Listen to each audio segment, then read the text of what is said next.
Bom dia, queridos amigos, queridas amigas.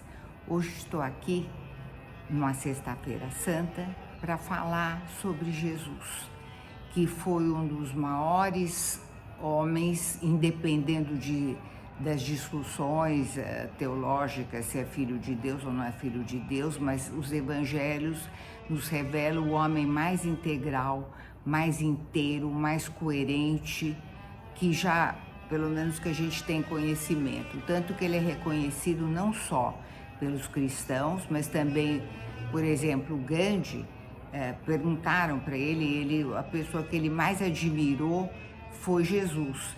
E ele fala assim, Jesus foi o maior exemplo de homem que viveu na terra, dentro dos evangelhos, tudo que ele fez, que ele falou, que ele disse, na época, com 600, parece que tinham 600 palavras no idioma aramaico, ele conseguiu exprimir verdades que até hoje elas fazem sentido, elas têm uma sabedoria incrível e são ditas de forma tão simples que elas atingem a vários níveis de pessoas, de entendimento.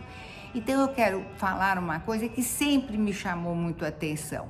Quando Jesus entra, que foi no domingo de Ramos, em Jerusalém, ele tinha um burrinho esperando por ele. E ele monta naquele burrinho, o burrinho estava esperando, ele mandou deixarem ali o burrinho. Então você percebe, inclusive, que tudo no evangelho, nos vários evangelhos, tudo tinha um significado, tudo podia ser visto de diversas formas, e o que parecia o acaso, a gente vai aprofundar e vai vendo a verdadeira maravilha das coisas que existem no Evangelho, dos ensinamentos que existem no Evangelho. Então, quando você lê o Evangelho, você começa e pensa sobre ele, consegue se aprofundar, você vê o sentido profundo. Então, por exemplo, sempre eu falava assim, puxa, Jesus era grandão naquele jumentinho pequenininho, né? Então eu dizia assim, puxa, por que Jesus não foi naquele jumento tão pequeno para entrar em Jerusalém? Aí o que aconteceu? Aí eu tive a resposta, me explicaram. Uma pessoa que tem muito conhecimento me explicou por que Jesus entrou num jumento em Jerusalém. Ele foi consagrado naquele momento, a população inteira estava ali aplaudindo a ele com os ramos, né? E tanto que o Pedro nem acreditava, porque ele sabia tudo o que ia acontecer, e Pedro falou, não vai acontecer isso, olha como eles gostam do Senhor, olha como o Senhor está sendo aplaudido. Então, eu sempre falei assim, puxa, por que Jesus entrou no jumentinho? Agora eu tenho a resposta. Eu acho que talvez alguns de vocês saibam, mas eu acho interessante partilhar. Jesus entrou no jumento porque os judeus da época, eles esperavam uma pessoa, o Messias seria uma pessoa para libertar Israel dos romanos. Então ele seria como se fosse assim um chefe de poder, do poder temporal. Jesus dizia que ele não era rei deste mundo, ele era do outro mundo, a César o que é de César, a Deus o que é de Deus. Então ele pertencia a outro patamar, ele não vinha com as mesmas regras dos romanos. Então, se ele entrasse em Jerusalém num cavalo, ele estaria, porque os romanos andavam a cavalo, então estaria demonstrado as pessoas podiam confundir e achar que ele vinha como um soldado. Então é o que eles esperavam, tanto que aquele rei dos judeus, tão simples, desafiou qualquer... eles davam risada, os romanos, os fariseus e tudo, porque como é que ele podia ser rei dos judeus, uma pessoa tão, sabe, não vinha num cavalo, não era um conquistador, eles estavam esperando um grande chefe que tirasse de Roma o poder do império, que virasse o império judaico. E Jesus vem naquele jumentinho, que é uma prova já de uma simplicidade, de uma humildade, só dos maiores, não é do maior, porque não existe uma prova de tal humildade como essa.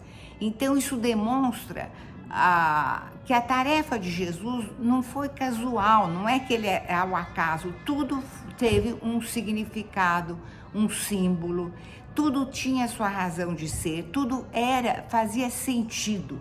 Então é tão lindo a gente pensar sobre isso, que ele entra nesse jumentinho em Jerusalém. Então olha a simplicidade dele, ele sabia a prova que ele tinha que passar por aquela prova, ele tinha que... Então eu acho que Sexta-feira da Paixão nos fala da morte de Jesus, e a gente fica muito triste, né? Como é que nosso Deus é morto? Eu me lembro quando eu fui com as minhas filhas pequenas numa igreja, elas falaram assim: mãe, mas se ele é Deus, por que ele está morto, né? Então, Jesus veio nos ensinar exatamente através dessa morte do corpo, que foi na Sexta-feira Santa, a ressurreição, que é aleluia. Ele veio mostrar que a nossa vida, o nosso corpo é simplesmente a casa da nossa alma, do nosso espírito, e que nós continuamos. É simplesmente, o corpo é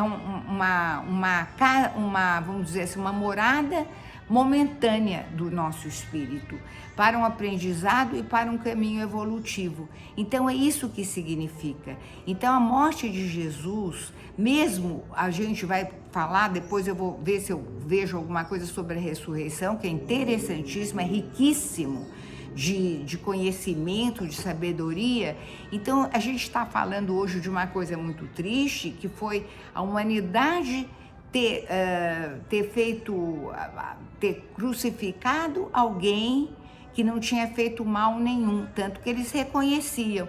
E, ao mesmo tempo, nós temos a alegria de pensar que vem essa ressurreição, que através dessa morte do corpo, a gente pode ver que a alma está viva e continua. Então é belíssimo.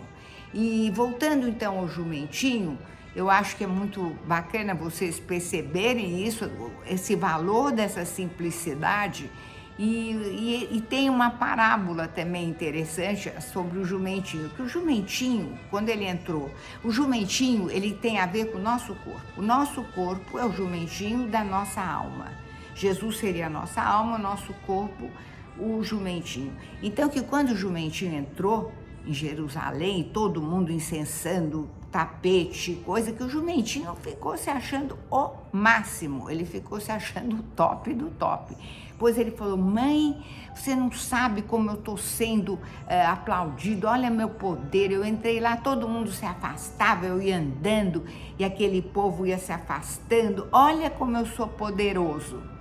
E ele estava todo convencido do poder dele. Aí ele quer comer alguma coisa que ele vê, ele vai comer aquela coisa, e vem um cara e fala: sai daí, seu burro, sai daí, vem com uma vassoura e põe ele para fora. Então isso também me chama atenção, porque são, vamos supor, as glórias da nossa matéria.